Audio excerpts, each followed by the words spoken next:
There we go. There we go. Three, two, and one. Oh, well, Mayor Wiza, welcome back. Welcome back to Mayor's Monday at WSAU, WSAU.com. You have survived Riverfront Rendezvous once We again.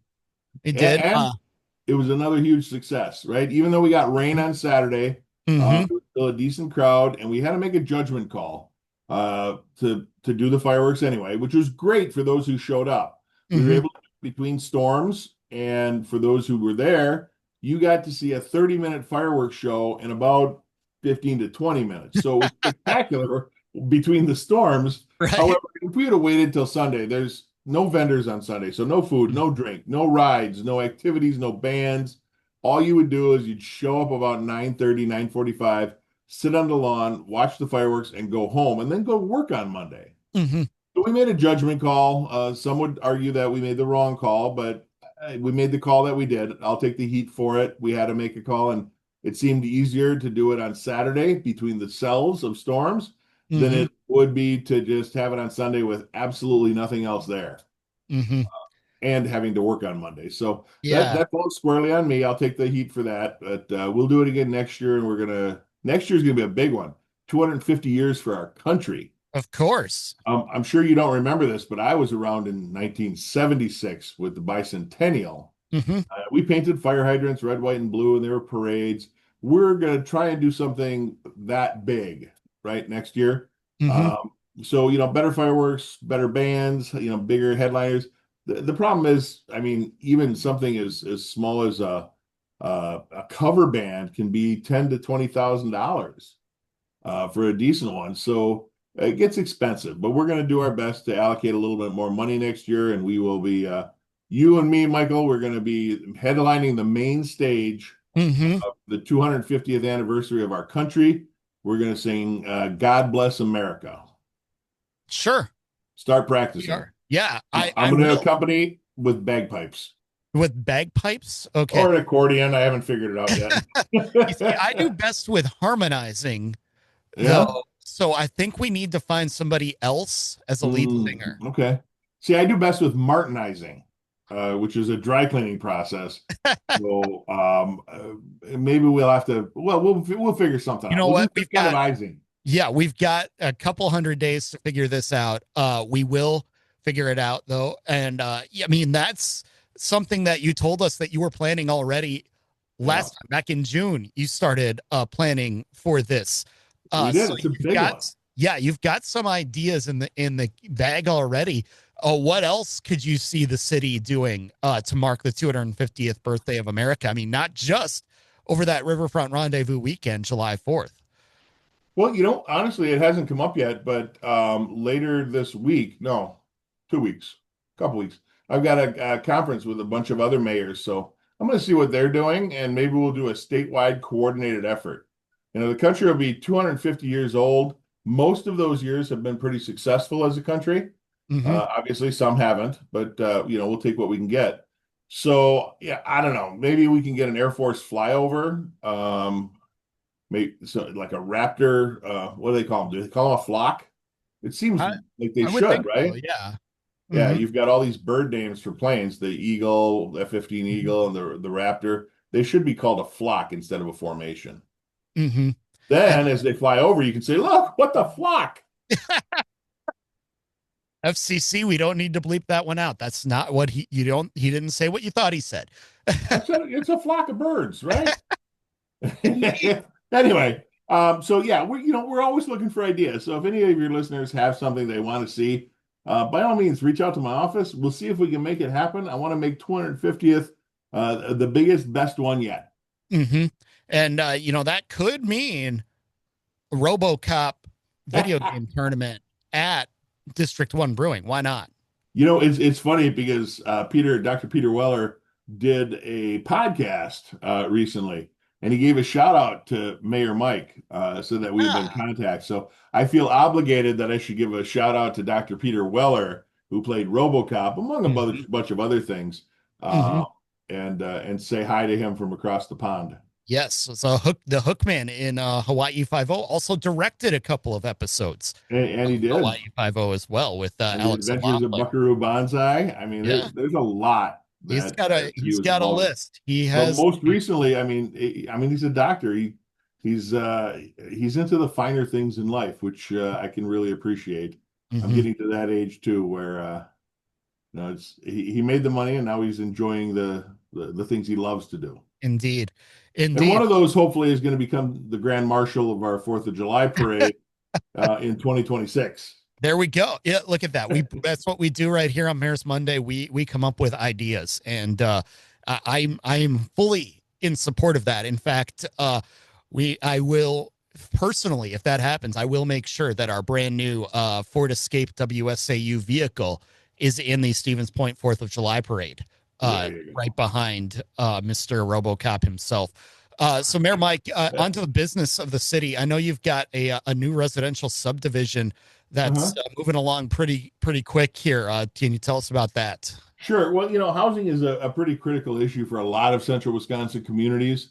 And affordability is a piece of that. It's a big piece of that, but really having the homes that people want. So we created what we're calling the Forest Creek subdivision, which has lots of various sizes. So if you want a smaller home or a larger home, we can accommodate that. It's been hugely successful. Many of the lots are sold already. There's still some available. I gotta think. I drove by there the other day, and there's probably at least eight, maybe 10 homes currently under construction. So it's moving along real well. We're still, of course, looking at housing options on the Shopko site. That one's a little more challenging. We got to deal with the EPA on that one. We Mhm. had a final dedication for the Door to Dreams project, which is going to be on Maria, next to the senior housing, the Grove at Berkshire project, which is the old convent. So they're moving ahead with that one. They got the final approvals for that design. And then, of course, we're working on our zoning code and our comprehensive plan. The zoning code is arguably most important regarding housing because that sets the ground rules, right? The minimum lot size, the minimum square footage size of a home, the occupancy, and how many related or unrelated people you can have in there, along with all the zoning codes for businesses and things like that. So having a comprehensive rewrite of that is going to help us better market some of the smaller lots. We recently changed the minimum lot size about 2, 3 months ago Mhm. and put 8 lots back on the market. Two of those have already sold, and they're planning on putting homes there. Those will be smaller homes, but that tends to lead towards affordability. Of course, we're updating our comprehensive plan too. The comprehensive plan is kind of the general ballpark guidelines that we want to see for the next 20 or 30 years. More of a philosophical document than an actual roadmap, but we want to see more walkable neighborhoods. We'd like to see more small business opportunities in neighborhoods rather than the big box store shopping centers. We'd like to have the corner grocery store return. We'd like to have the corner hardware store return. I would love to do that too. The fact is that the economy is just not conducive to those small mom and pop shops like we used to have and that we're also very fond of, Mhm. simply because they don't have the ability to have the buying power that these larger box stores have. So if we have an opportunity to see one of those local corner grocery stores, we've got one in town, the Sisters Corner Store. If we don't support those, and yeah, it's going to cost us a little bit more money because again, they don't have the buying power. But if we Mhm. don't support those, they will go away and we will not see them anymore. So it's important that you try and spend your dollars as local as you can, if that's your thing. Mhm. If price is a factor, obviously go for the best price. But if you really want to support those local mom and pop single owner stores, local owner stores, you need to do that. And it's going to cost you a little bit extra, but that's what our comprehensive plan is what do we want to see, generally speaking, over the next 20 years? Do we want to develop the riverfront, which of course we do? Do we want to expand our parks? Of course. Do we Mhm. want to change the look and vibe of downtown? Do we want to allow 10-story buildings downtown and maybe a convention center? So those are the things in the comp plan. The zoning code rewrite is more nuts and bolts. And we're still taking comments on both. So if you have some of your listeners that want to throw an idea at us, pitch it to us, please don't throw a rock through my window with the note on it. But just send an email or stop by, send a letter. Yeah. and we'll add it to the documents before we have final approval. Indeed. And the other thing that you're looking for public comment on right now is where you will take that public comment on a much. You see what I did there? I did, yes, yes. So Which is we where are City Hall is going to be located. a short story long. The county has been looking at the need for a new courthouse with more security and more space for the better part of 20 years. Cost has always been a factor. Location has been problematic at certain points. We want to keep it downtown. Over the last 2 years, the county executive, county board chair, and myself, along with a host of other people, have negotiated what I think is the closest we've come to a solution in a couple of decades. So it necessitates the need for Stevens Point city offices to vacate the current county city building. We own 27% of that. Well, to do that, we need a new place. So the county and the city have agreed to do a land swap. We're going to give up our 27% ownership in this building, and they're going to give us 1039 Ellis Street, which was originally bought for expansion of the county offices. Mhm. So we're kind of nothing's getting taken off the tax roll. No dollars are exchanged. We're doing a straight up trade. And we're in the process right now of designing what the city hall will look like in that remodeled facility. There's a chance we might build new on that site as well, but that's a budgetary thing that the council is going to have to figure out. And then once we're out, the county can remodel this building for their courthouse. Mhm. And as opposed to building new, we're saving the taxpayers of Portage County somewhere in the $50 million range between the two projects. The cost of a new courthouse is somewhere in the 80 or 90 million range. The cost of a brand new city hall is probably going to be closer to 20 million. And we're saving the taxpayers money while still meeting those needs. Some would argue, well, just don't give the courthouse the security. It's been fine for 20 years. It has, but we've been lucky. We're running out of space. We're literally holding court in a break room, what used to be a break room. It's a conference room now, but it was originally a break room. Mhm. And I mean, it's getting harder and harder to find enough space for our courts and safe space, right? Because there's all kinds of crazies out there, and you read about it in the news all the time. People getting aggressive in a courtroom. We want to make sure that people are safe too. So that safety is a big driving force behind this courtroom remodel. If everything works out, we should have a final decision on the design in August. So our August council meeting, I think, is the 18th. And then we'll move forward with a schematic and eventually construction. We're really hoping to be in there by spring of 2027. Mhm. So follow along and watch the progress. Yeah, absolutely, and that's exactly what we'll do here. And one thing I wanted to ask you about the last meeting I sat in regarding this, you emphasized that there are two departments that are not included in this remodel or this new vision for City Hall. That was the Parks Department and the Police Department. Right. Why is it that they are kind of being excluded from this? Because I understand that they like the space that they're at right now. Yeah, well, and they're not in City Hall, so they have their own departments. The Parks Department is in Gerke Park. It's been there since as longer than I can remember. So it makes sense that you have a Parks Department in a park. Having it downtown in an office building doesn't make sense for a Parks Department. You've got a forester there and an arborist, and there's flowers and trees and all sorts of planting stuff. They need an outdoor space that's more of a let's call it industrial. In the police department, of course, they don't want to be downtown. They worked very hard several years ago to get out of City Hall because of the dangers that they have responding to incidents.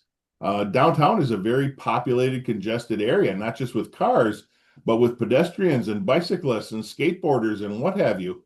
And when a squad needs to get to a scene, it believe it or not, it takes some liberties with the speed limit sometime to make sure that we get there timely.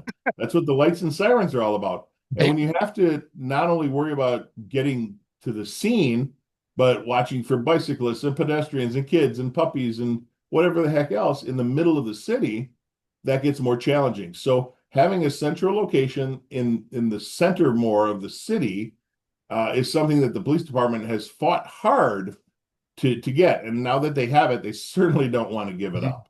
Yeah, and I also understand that you're looking at the possibility of maybe even adding on to this building, doing internal remodeling.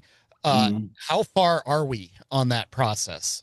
We're really not. We're working with, you're talking about the new city hall now, The right? new city hall, yes. Yeah. So we are in the process of what they call blocking, I guess. So every department we've met with in the architect internally, I couldn't even tell you how many times, talking about space needs, how our workflow is, how our departments interact, and they are taking literally chunks of space and putting them on a board, almost like a Tetris game, if you will, Ooh, to see what fits. Are people old enough to remember Tetris? Yeah, okay, good, good. I am. But that's really what it's like. So they're taking the space that's available in the building and putting those pieces together to see how they fit. They're also simultaneously looking at if we build a new building, how would it fit? And can we do that on the same timeline for about the same price? And I'm very optimistic. I was hesitant at first because contractors are telling me, $400 to $500 a square foot to build new, about 250 to remodel. And this architectural group, Somerville, has worked on several projects that they have recently completed, including the Noble Community Clinic, which just opened their doors here in Stevens Point, for significantly less, building new, less than $300 a square foot. Ooh. So that's a big deal. So we're going to watch and see what happens. We have to scale back the needs or the wants to fit our budget, but we're looking at hopefully around a $15 million budget, Hmm. which is aggressive, but I think we can make it and still get everything we need. And I think the rest of the staff is pretty confident that that's going to happen too. Well, Mayor Wiza, we always appreciate the time. We'll look forward to following this as it goes along, and ultimately that ribbon cutting ceremony, because who doesn't love a good ribbon cutting ceremony with The cake?